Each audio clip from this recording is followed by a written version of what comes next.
গোপন খবরের ভিত্তিতে নেশা বিরোধী অভিযানে নেমে আবারও সাফল্যের মুখ দেখল খোয়াই থানার পুলিশ। খোয়াই শহরে যাত্রীবাহী অটোতে তল্লাশি চালিয়ে 2 প্যাকেটে 247টি ইয়াবা উদ্ধার করল খোয়াই থানার পুলিশ। সাথে আটক করা হয়েছে গাড়ি চালক রূপন দেবকে। তার বাড়ি খোয়াই আশারাম বাড়ি এলাকায়। ধৃত ব্যক্তির বিরুদ্ধে এনডিপিএস ধারায় মামলা নিয়ে ঘটনার তদন্ত শুরু করেছে পুলিশ। শুনুন এই বিষয়ে এক পুলিশের আধিকারিক কি বলছেন।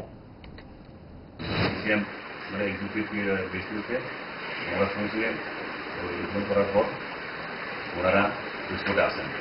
আসার পর গাড়িটিকে চেক করি এবং তল্লাশি করার পর এই প্রায় 2 প্যাকেটের 247টি ট্যাবলেট নজরে পাওয়া যায়। এরপর ইন্ডিপেন্ডেন্স এবং পাবলিকের সামনে কন্ট্রাক্ট আইটেমগুলো সিজ করা হয়। সাথে কাউকে আটক করা হয়েছে?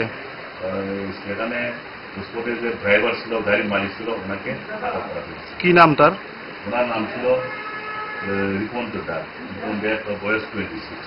ভালো খাবার দেখে অম্বলের কথা মনে পড়ে, তার সমাধান 5 দশক ধরে গ্যাস, অম্বল ও পেটের সমস্যার একমাত্র সমাধান গ্যাস নয়।